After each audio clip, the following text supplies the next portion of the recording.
So we have a current theme going on this year, throughout the year. That would be for social justice and movement rights on our campus. With that being said, though, just to remind all the students that are here today, there are extra credit sign-ups for your faculty members. So if you were here for a different class or anything like that, feel free to sign up for it if your professor provided the extra credit for it. Also, don't forget to fill out an assessment paper, which I believe I passed out to everybody here. Basically, just give some feedback on the presentations, what you think may or may not need to be improved on. And just to let everyone else know as well, we're going to have cookies, coffee, some water, and also some free little, goodies over there in the corner. Feel free to help yourself as the presentation's going on. No need to help you or anything like that. And last but not least, make sure you also got a free copy of your Constitution. I had it with me. I think I put it down before I got up here. But it's a free Constitution, and who doesn't like free stuff? So with that being said, though, I'm going to introduce President Larry up here to speak now, and that's all right.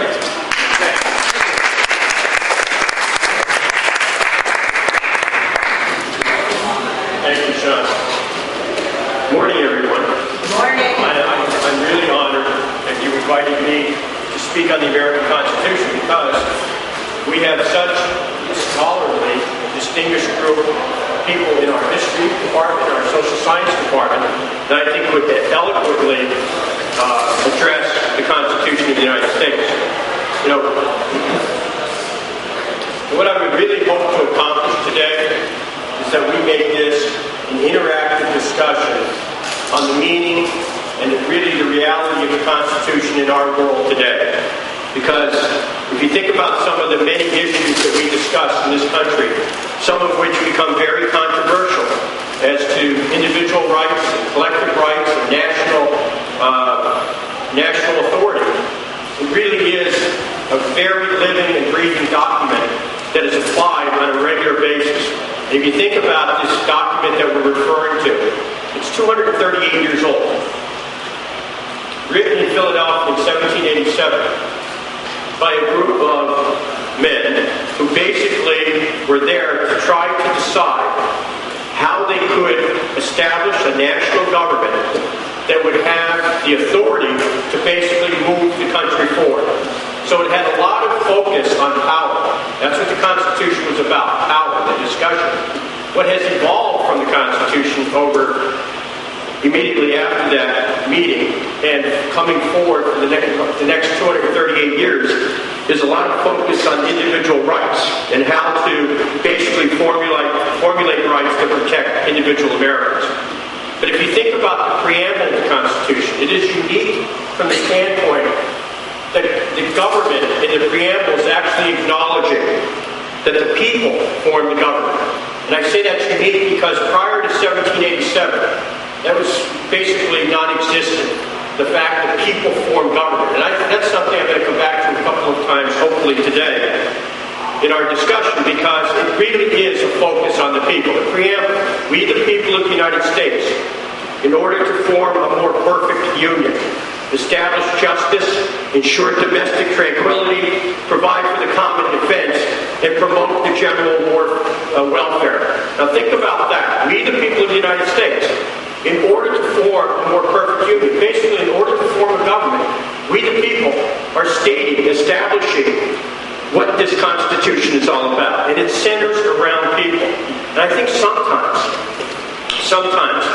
when we think about the Constitution, we think about it in the abstract, that it's something that is removed from basically what we are in terms of what America is, what it stands for, and what it represents. And that is something that I think we really need to focus on a day like today, Constitution Day, so that we could really relate this Constitution to the people. Now let's just talk, without getting into too much of the tedious details of the debate, but I would just like to mention to you that after the American Revolution, which ended about 6 years before this meeting in 1781, our government was basically a very loose confederation. It was called the Articles of Confederation, that existed with no national authority. Basically, it was a collection of 13 original colonies, 13 original states, that shared power, but most of the authority rested in individual states. So you can see what the problem is. The incumbent problem is that by having 13 individual states, basically operating in a very sovereign manner, doing whatever they wanted to do. We put ourselves, meaning this new country, if you will, put ourselves at risk because we didn't have any centralized authority. So when these men, 57 of them, came together from the 13 states that existed in Philadelphia, they came with all different kinds of political viewpoints. But particularly, they came with a different sectional approach, meaning the North and the South viewed this new nation in a different way. And there are still those today who will argue that the North and the South view the government and the country in a different manner. So that's something that some people argue has not changed. But when they assembled, they basically focused on how they could establish the power of the national government and without expanding the rights of the people. So what they did was, they talked about three separate but equal branches. And Article 1 of the Constitution focuses entirely on the legislative branch. And there was great debate about what this Congress should be. But what they did was they created what is called a bicameral Congress. They created two houses of Congress, the House of Representatives and the United States Senate. And because there was such a variety of small states and large states, meaning the state of Delaware, which is the smallest state in the country, versus the state of Pennsylvania, which is a rather large state, the population of those states dictated that this argument about how many representatives should come from each state, because they were so focused on state power. So what they finally agreed to is, we'll balance this. We'll create a House of Representatives, which means we will elect representatives to the House based on the population of the state. Which means Delaware might have one congressman and Pennsylvania would have 20 because the population of those states is so distinct. But to balance it so that the large states would not be able to take command of the government, they said we're going to have a United States Senate, and that Senate will be represented by equal representation, 2 senators from each state. That's why the House of Representatives has 435 congressmen representing the diversity of population of the states throughout the 50 states of the country. But the United States Senate has a constant, based on the number of states, 50 states, 100 senators. And they felt that that was a way to preserve small states and large states having equal representation. The second article, they gave the Congress basically the broadest powers. The Congress of the United States actually is responsible for determining how we spend every dollar in the United States. Every tax dollar is basically resides with the legislature to make that, the Congress of the United States to make that decision. The second article that they established was called the executive branch, and that was the presidency. And they had a big debate about the presidency because their experience up to this time had been with forms of government like dictatorships, or in the case of England, which we had fought a revolution, kings. So they really wanted to make sure that we did not have a royalty in place in the country. So they established a presidency where they said we're going to have an American president who will be elected to a 4-year term, and he will be responsible for overseeing the execution of the laws. He can't just create his own laws, he or she. He has to rely on Congress to pass those laws.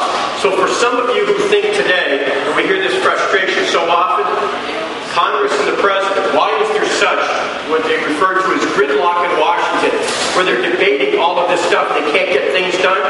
It's because the Congress controls making the laws, and the President has to basically carry out those laws. He can have his own agenda, but the Congress has to basically approve of his agenda.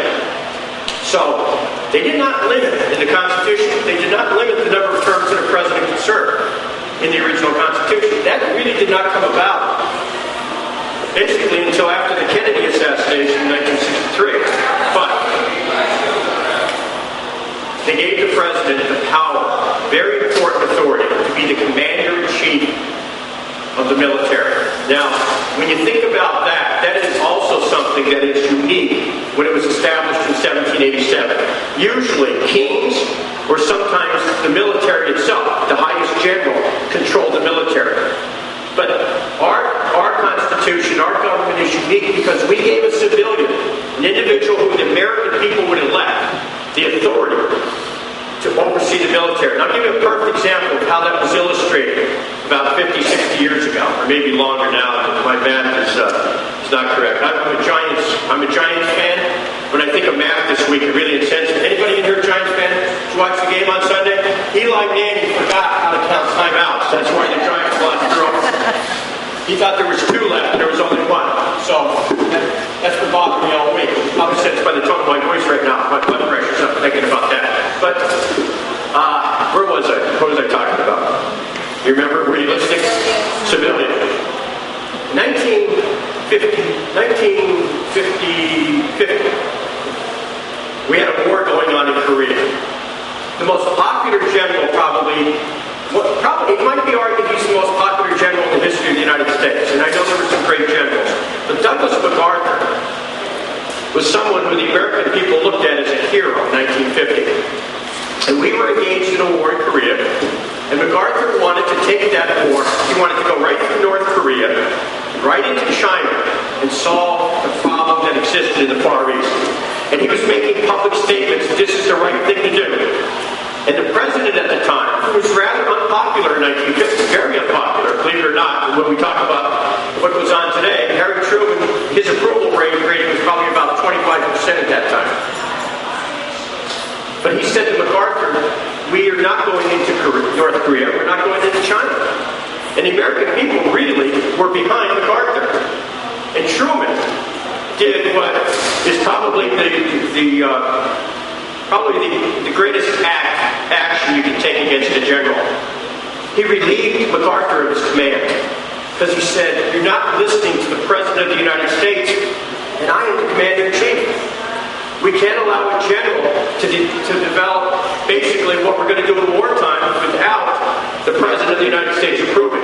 So I give you that as an example because it demonstrates the power of the President of the United States in terms of war and in terms of strategy of war, which is very unique around the world for the President, for a civilian leader of a country to have that type of authority. I'm saying that in a complimentary way because I think that works best for the American people.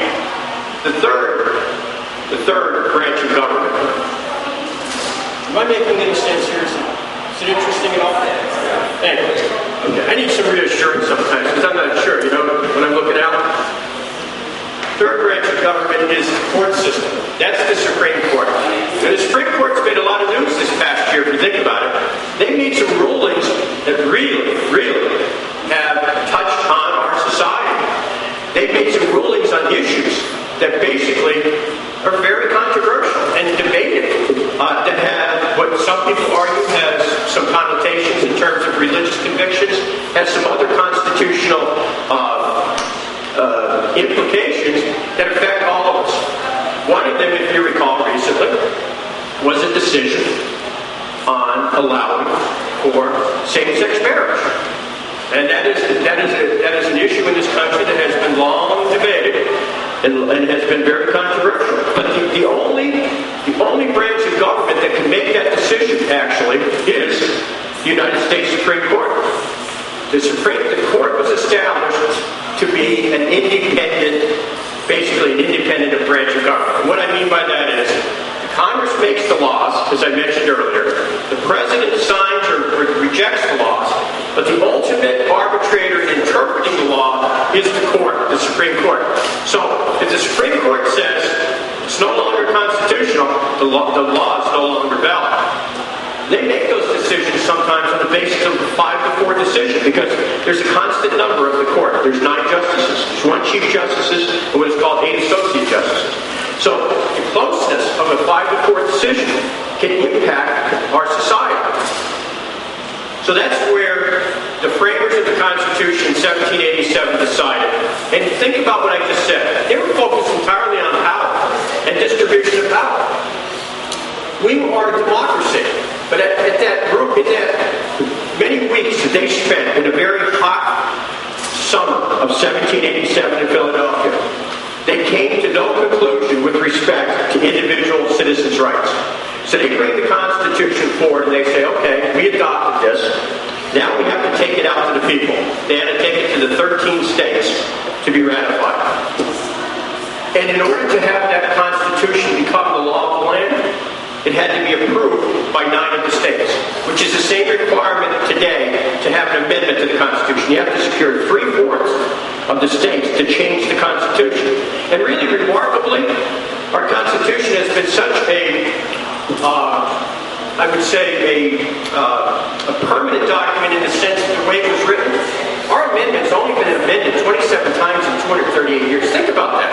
27 changes in 238 years. And that's really remarkable. And two of those amendments actually relate to each other. In 1920, we passed the 18th Amendment to the Constitution, which is called Prohibition. It outlawed the sale and transportation of alcohol. 15 years later, the 21st Amendment reversed the 18th Amendment and made prohibition legal. They discarded that and said it is legal again. So I say that in the sense of 27 times this Constitution has been amended. And getting back to when they left Philadelphia. Remember, it's all about power of government, nothing about rights. So when they took it out to the people, the most strenuous objection to the Constitution was not the branches of government, it was not about the president or anything else. People asked the inevitable question. What do you think that question was? What do you think people said when they looked at this document as it relates to a democracy?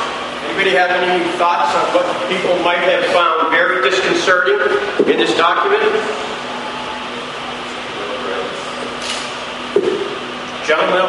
Bill of Rights. That's exactly what it was. What the people said was, this contains nothing to protect individuals. What does it say about our rights as individuals? So, that is where, this is sometimes a misnomer when it comes to the Constitution. The first 10 amendments of those 27 that I mentioned earlier were the Bill of Rights. They came after the Constitution. In other words, the framers did not write into the Constitution what is included in the First Amendment, which is the most important amendment in the Constitution. Anybody know what the First Amendment provides for the American people? For you and me and everyone else? Freedom of religion. Freedom of press. Freedom of peaceful assembly. And what's the fourth one?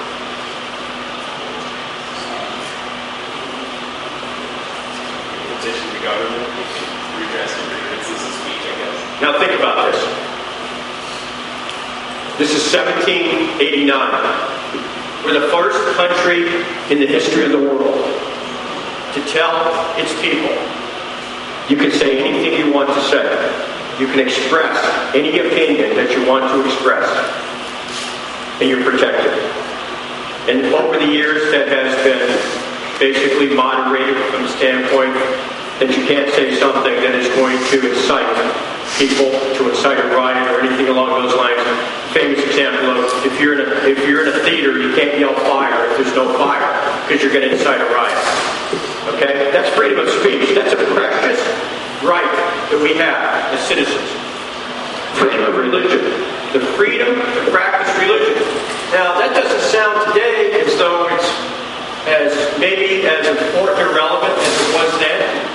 But in the history of the world, and we know this still goes on today, unfortunately, people kill each other over religion. States, countries like England, the country we revolted against, they had established national religions many times over the years, telling the people, you can't practice this form of religion, you have to practice what the country tells you to practice. So freedom of religion is very important. Freedom of peaceful assembly. I always say some of the greatest changes that have ever occurred in the history of the United States have occurred because of the actions of people, not leaders. Not leaders, people. And if you think about some of the great changes that we have made over time, let me illustrate for you a couple of examples that reflects on this right of peaceful assembly.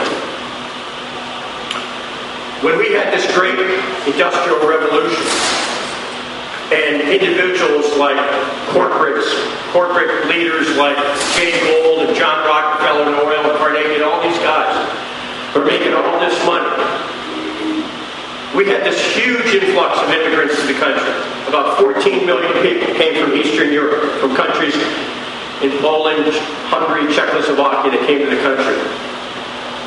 And because of the opportunity that these corporate leaders had to make more money, they paid these immigrants, and accordingly, even individuals who resided here in the United States, less than a living wage. And you know what evolved from that? What evolved from that is a movement towards collective bargaining and unionizing people. And you know what that achieved?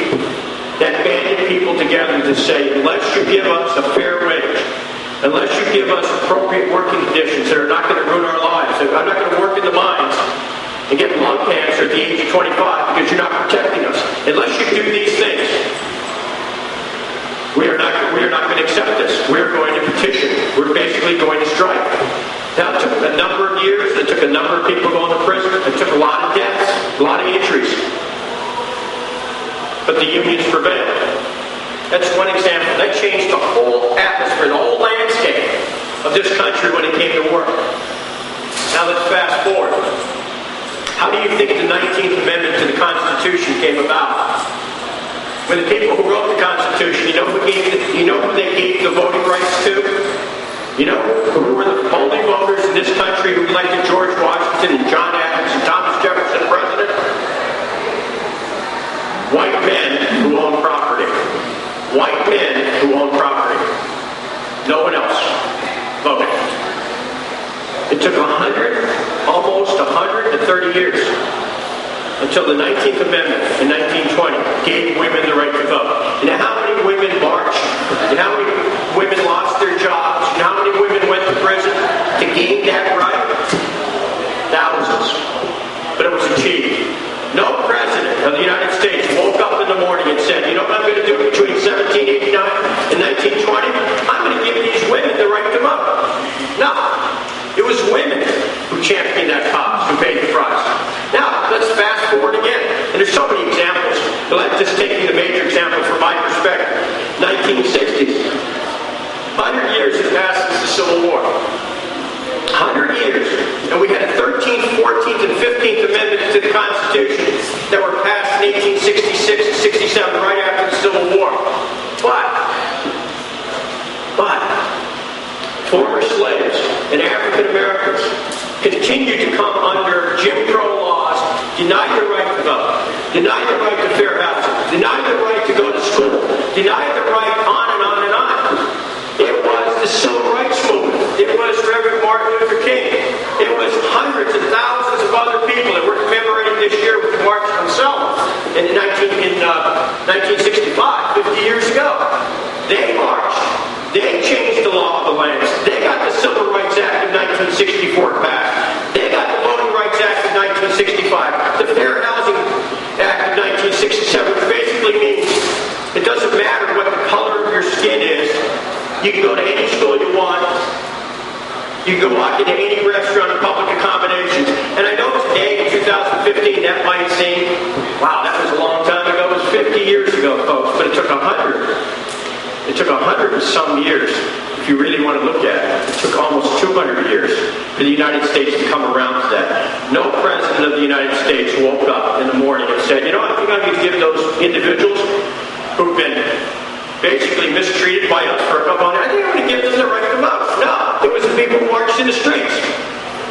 Just go back sometime and look at the civil rights, look at the film on the civil rights. See the children in Alabama and Mississippi who are going to jail. Children, 9 and 10 years of age, because they're walking peacefully in line and they're arrested. Just 3 examples.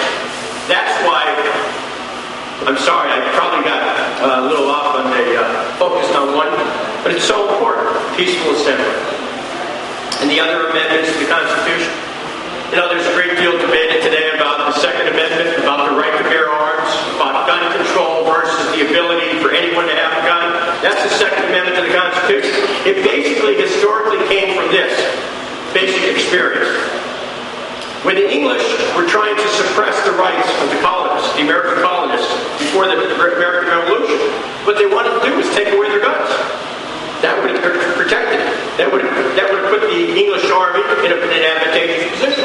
So they passed the Second Amendment to say individual citizens can have guns. They can have arms to protect themselves. That's the origin. And we hear a lot of, and I'm not going to get into the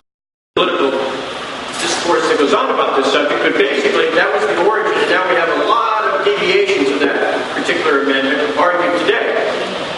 But the first 10 amendments basically have to do with protections. Trial by jury of your peers. Extremely important in terms of if you are accused of a crime, there is a presumption made in the American judicial system that you're innocent until you're proven guilty. And sometimes because of the way the media captures this, sometimes it's almost the reverse. I know in terms of media circles, but basically the American system is to protect people. To give you an example of how different it is, in France, if you're accused of a crime, you're presumed guilty until you're proved innocent. That's quite a difference, right? So trial by peers on your jury, not an individual judge just sitting there deciding whether or not you're guilty or not, but 12 people who will vote on whether they're convinced on whether you're guilty of this accusation, and so on and so forth. So we have the Fourth Amendment to the Constitution: no unreasonable search and seizure. Again, it basically comes from our experience when England controlled us. The fact that there was this thought that someone could come into your home and search indiscriminately for anything they could find so that they could find you guilty of something. We have that protection. Unless law enforcement has a search warrant that is very specific in its nature as to what it's going to be looking for, you can't go on what the courts call a fishing expedition. You just can't say, I suspect this person might have a gun. Then go into the house and look for everything and say, oh, they have drugs, they have this, they have that. We're going to just charge them with something without having a search warrant that protects your rights. So the 10 amendments to the Constitution are basically intrinsically intended to protect your rights. So whenever we have this debate in our country about whether or not people should be victimized, I think we see this, again, without getting into down into the real debate, we see this over and over again with our immigration debate. In terms of how we deal with immigration. Our history teaches us that there are effective ways of dealing with immigration and how we apply it. But we seem as a people, sometimes we forget that. We forget on how we're applying it because everybody thinks, or a lot of people think, this is the only time we've ever gone through this before when there's an issue, right? 7 years ago, some of you may remember very well, 2008, the country almost crashed economically. We almost went into the abyss of a Great Depression, which would have probably been worse than we experienced back in 1929, the greatest depression in history. But I found it rather not amusing. I found it kind of ironic during that time that there were so many people, doom and gloom, who said, we've never been in this position before. We don't know how we're ever going to climb out of this. There is a way of climbing out of most things in life. There is a way of dealing with problems and issues in life. All we have to do is what we're doing today. All we have to do is give ourselves a more acute sense of history. What happened? If you think about it, it doesn't make any difference whether we're talking about the Constitution, American history, or individual lives. I always say this in history class. This is analogous to your individual life. You can remember, all of you out there can remember, certain times in your life, whether you were 5 years, 8, 10, there's certain experiences that makes you the person you are today. You're not detached from those experiences. Your persona is basically a cumulative experience in your life. So, in a sense, Lynn, do you agree with that? I know you have more knowledge on this than me. I'm talking about this very generally. But the fact is, you sometimes can relate back and say to yourself, when you're in a difficult situation or a jam, you might say, I remember this. I've gone through this before. This is not the first time I've experienced this. And when we forget about it, what happens is, as I'm suggesting, we forget about how we deal with contemporary issues sometimes as a society. When we forget about that, what do we end up inevitably doing? We repeat our mistake. Because we have no sense. We have no sense of memory about where we were before. So when we do that, when we have this repetition of mistakes, it's because we forgot our sense of individual history, and that happens in a nation frequently.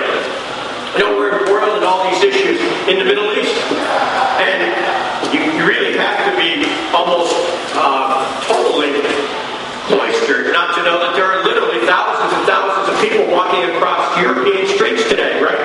Who are looking for a home. Has the world ever experienced this before? Absolutely. Is there a way that intelligent people could sit down and have a discussion about how we might be able to resolve this if they came together? Absolutely. Rather than do that, many of us are just throwing our arms up in the air and saying, we can't solve this problem. The magnitude of this problem is just too incredible.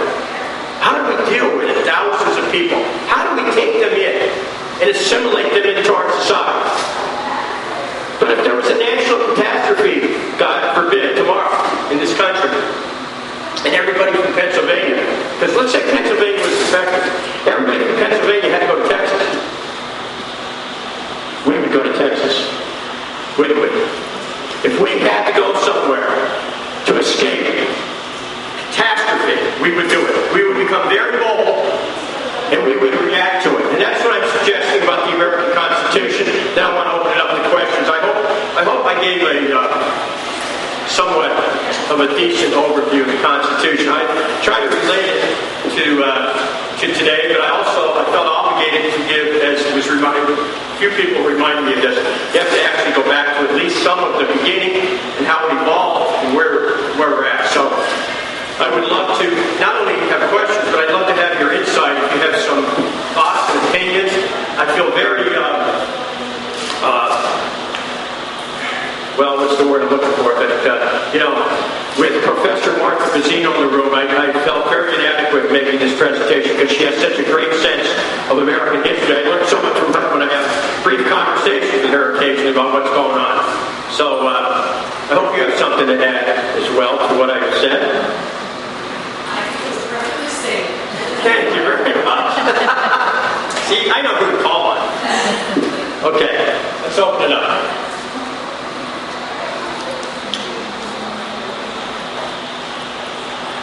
You have something you want to ask me, don't you? Not off the top of my head. Not right off the top?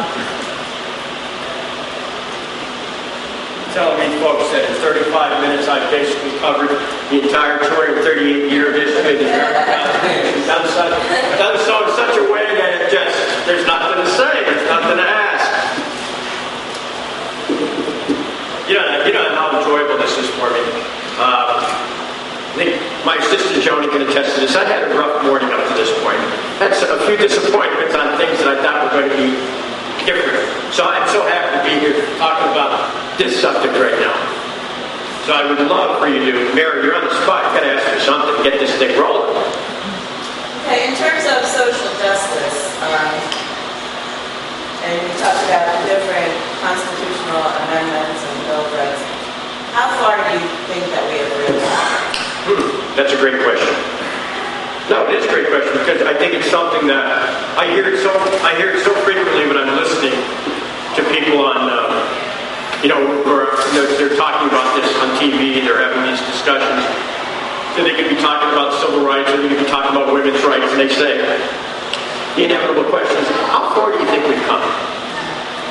And to put a yardstick to that, it's difficult because if you're sitting in the position of being someone who feels that I haven't really gained the kind of level landscape. For example, women, I don't know the exact amount, maybe somebody can tell me, maybe Lynn can tell me, still earn about 78 cents on the dollar for comparable jobs. Is that correct?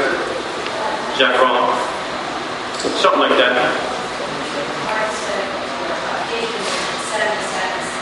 Caucasian women, 77 cents. Just for African American and less for 77 cents on the dollar for comparable positions. So if you're a CEO and you're a female, or you have other jobs in a corporation, you're making 4/5 if you're a Caucasian person, making less if you're a minority. Answer your question. Think about how far we've come. I alluded earlier to, it is people that champion the cause of change. That's really what happens most often. So, if you take a look at some of our advancements. Our advancements legally have come a great distance. In other words, we know that Thomas Jefferson wrote, all men are created equal, but they weren't in 1787. We could argue today we've come that far in terms of the laws we write, that people are equal. But what particularly is somewhat disconcerting is sometimes we fall back into debates and arguments that were resolved many years ago. We still argue in this country today about equality. If you listen to the Republican debate last night, this is not a political comment, okay? I'm just talking about the general debate. If you listen to the debate last night, most of the focus of that debate that I recall was on immigration, the debate about immigration, about building walls and doing all these other things. Some people may agree to, that's fine. But, and other issues along the lines, what were some of the other things talked about last night? Anybody listen to that 3-hour entertainment? Iraq. Yeah, they kept going back to the war in Iraq and the situation in Iraq. Here's the social justice. Social justice would mandate that if we were having a presidential debate, we would be talking about who's being left out in our society. Who are the people who are being left behind? Would that not be a natural topic? If I was running for president of the United States, I mean, I am so honored by having the job I have here. My inclination all the time is who's being left out here at this college. When I think about students, I'm more focused on how we can help students who need help as compared to those who are on their way. They're going to do fine. They're going to get the help they need. But we need to focus on people to bring everybody along. Because when everybody comes along, it's a better world. That's social justice. We didn't hear anything about that last night. We didn't hear one word talk about the fact that student loans, the interest rate of student loans is too high. In fact, student loans were never mentioned. They were never mentioned. 3 hours. 3 hours. And it's been written so much, so often in the last year, where the number one issue on the minds of many parents when they think about their sons and daughters going to colleges, they're going to incur too much debt. But these individuals didn't. That's social justice. That's giving people a start in life. Right? There was nothing discussed about civil rights last night. There was nothing discussed about how we might be able to bring people together, whether it's law enforcement in our cities, in our urban areas, whether it's how we can have this dialogue and making sure that America is peaceful in its everyday living. Nothing discussed about that, even though it is certainly a very important contemporary topic.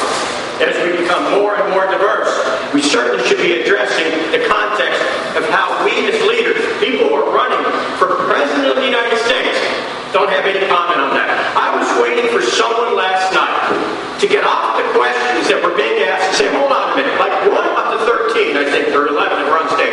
Wait a second, I want to talk about a couple of things that I think are really important in terms of America today. I was waiting for that. It never happened. Never happened. So, what we need to do, how far have we come? We've made great strides as a country and as a society. Legally, we are protecting, obviously, so many more people that were left on the sidelines and unprotected before. And we can mention so many actions over even the last 20 years. But the fact is that when we get into a national discourse about our issues, and we have a presidential campaign going on, we should be talking about social justice somewhere along the line. We should not be leaving that aside and talking about everything else that really, in many instances, is not even related to everyday life, what people experience every day, what the challenges are when they get up in the morning. Thanks for your question. We brought this the ideas of social justice maybe down to our level here, right here on Missouri County Community College. Yep. What are some things that you think that we, as students, not me, but the students can do, students who are here, to promote more social justice on campus? First of all, I think every day that we're in classrooms, we're in the cafeteria, we're all over the place, mingling with a group of people. And I think we need to promote such social justice on an everyday level because I think we need to come back to the common denominator that everyone should be treated with dignity and respect, right? And I know that sounds like just words, but if you think about it, those people, individuals, we have an open door admissions policy in college, which means we have a very diverse economic, social, intellectual backgrounds, okay? And I'm reminded because I have a good friend of mine who always says to me, life is not fair. Not everybody's given a fair shot at life. That's the truth, right? We need to help those. We need to help those people who, if we provide them with some encouragement, with some assistance along the way, their life will be happier. They will be more productive. And I don't think that only rests with faculty and staff and others. I think it rests with students too. Sometimes when you're sitting next to someone who you know really maybe just doesn't get it, maybe really doesn't understand it, you can sense the frustration of that person. Just lending a helping hand a little bit can make such a huge difference. Okay? The other part of it though is I would really like to see, given the fact that we're having this big debate in the country, and the most important people in this debate, I suggest to you, are those of you who are sitting in front of me. Students. You have a long future ahead of you. I think you should get involved in some way. Whether it's raising awareness to get people to register to vote, whether it's informing people of the major issues that are going on, or maybe having an occasional student forum where you just sit down and talk about what are the issues that we face today, right here in Wilkes-Barre, Nanticoke, and Hazleton. What can we do to kind of formulate some type of change that will improve the opportunity for everyone? I think a lot of what you can do in a very quiet, effective way is to step up, and have a solution-oriented formula. Rather than, and I hear this many times when I walk across the campus or I'm talking to students, they'll tell me what's going on at the college, they'll tell me what's right, what's wrong, to be able to fix things that need to be fixed and give people an opportunity. If we don't provide enough tutoring, we need to be informed of that. If we don't provide enough assistance, we need to be told that, so we're reminded of that to help people. And it turns out to be a different world if everyone at least is involved in some way in that pursuit. Other thoughts? Yes. Do you think something as simple as just more voter turnout would be, like if all the students here registered to vote and got together, do you think that could really bring about a great change in America, just for something like even issues that weren't brought up that would now be brought up because more people were coming out to vote? Another great question, because there's always this idea that, well, I'm only one person, so it doesn't really matter what happens here. But the fact is that if college students and students in your age group banded together and registered to vote, and remember, I mentioned the amendments earlier, it was the last amendment to the Constitution, the 27th Amendment to the Constitution, that gave 18-year-olds the right to vote. That was right after the Vietnam War, because so many people were protesting, and I'm going to get an answer to your question. But you know what the lowest percentage of people voting in this country is, age group? 18 to 24. Okay, so an answer to your question. If people actually went out and registered, rather than listening, as the campaign goes on, you're going to hear so much about saving Social Security. You're going to hear so much about Medicare. We hear about these issues every 4 years.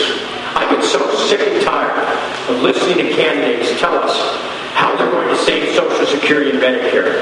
Frankly, the future is not about Social Security and Medicare. The future is about issues like access to higher education, about getting good jobs, quality living. That's what the issues are, and it's you that should be concerned about that. So if you register to vote, let's say 1 million 18-year-olds register to vote in the next month or two. I guarantee you that some of these candidates would start talking about, you know what we need to do?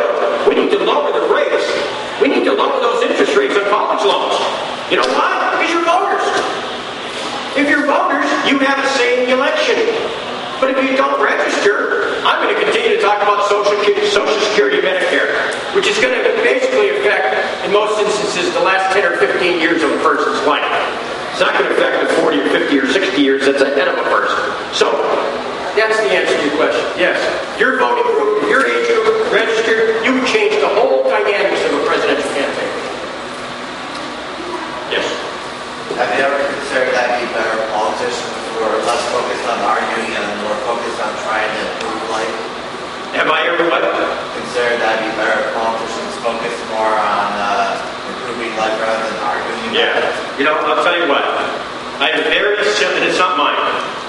It's been said many times. But I have a very simple theory on people who get up to speak about, who are seeking office or about making change and being progressive. People who are not leaders, and think about this, I'm going to suggest this right down to the level of just normal conversation. I'm going to talk about friends. I'm going to talk about co-workers. You know, people who are not leaders, you know what they do? They tell you what the problem is. And they point their finger at who's responsible for the problem. I guarantee you, folks, I'm going to suggest something, and if you're sitting here thinking, that's me, they tell you what the problem is. They tell you who is responsible. The two things they rarely do if they're not leaders, they never tell you what the solution is because they really don't have a solution. And they never stand up and say, hey, I'm responsible too. They never take responsibility for anything. Every time you ask them something, they go, I don't know, they do it. They do it. That's what people who are not good leaders do, and people who are running for office. If you listen to that debate last night, the only thing you heard, the constant thing was, who's responsible for it? Obama and Clinton are responsible for everything that's ever happened in this country. And what we do is, they're responsible, and it's a terrible fear. One of the candidates said last night, I found this to be reprehensible, especially if you're a senior citizen sitting home, and you want to listen to these people who are running for president. He said, this country is going to fail. The country's going to fail. How can you make a statement like that? And say I'm running for president of the United States? Yes. Did you know that over 90% of politicians that hold major offices study law or either have degrees in either law or... Question is, you're right. The question is, most of the people who run for office have a law degree, right? Yes. That's true. Who have degrees in science or math. Because many people go into the legal profession with the idea that they also want to get into the political profession. And 95% of our legislature in Pennsylvania are lawyers. Not that I'm saying that's a bad thing, but most of the Congress of the United States are attorneys. They gravitate towards it. They're not. Most of them are not. You know, you see the guy that was running for president, Carson, last night. He's a medical doctor, and the other guy, I forget his name. He was on The Apprentice. Those are the only two out there that are actually non-politicians who were on the stage last night to think about it in the political profession. You're right. Good observation. What else? Yes, sir. How do you run for president? How do you run? Yes. Wow, that's a good question. You have to be 35 years of age according to the Constitution. You have to be a native-born American. And if you're talking about how do you actually get going in a campaign, Yes. you have to go out, you have to find a group of people who will support you.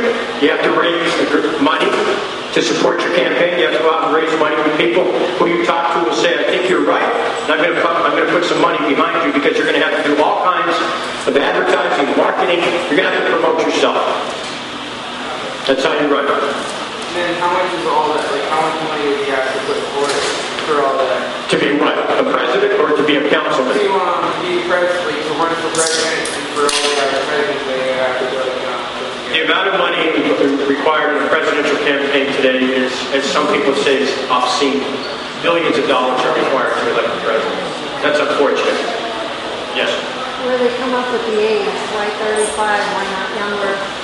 It was just selected as an age when the Constitution was written because they also built in, think about this in this context, in order to become a United States Senator, you have to be 30.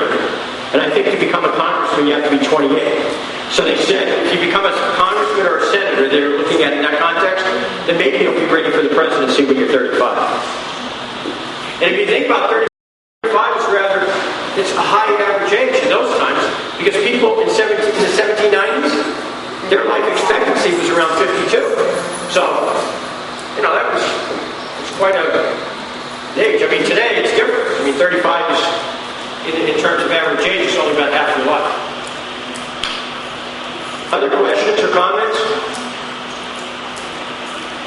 Yes. Why can't American learn from its mistakes?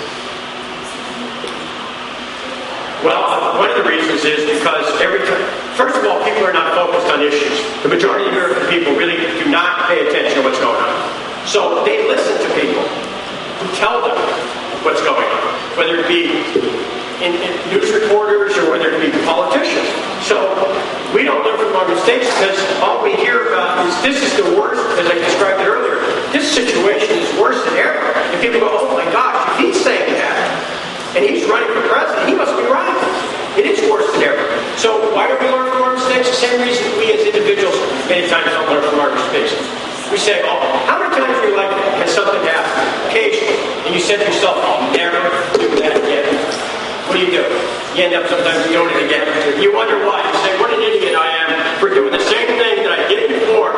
Because, that old suggestion that the definition of insanity is repeating the same thing over and over again and expecting different results.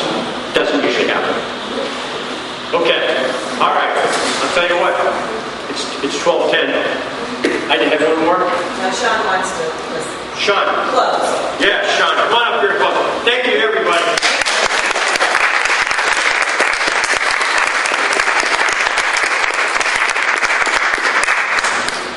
Thank you for everyone being here today, and I hope you guys enjoyed the presentation. President Larry put up for you. It was a fantastic event, at least in my opinion, and I enjoyed the jokes. Don't forget to also fill out those assessment forms that I handed out earlier today. They are really great for the feedback as well as for the college and for the cause we're trying to go for today. So thank you once again for coming out. I hope you guys continue to enjoy our events up here. Thank you.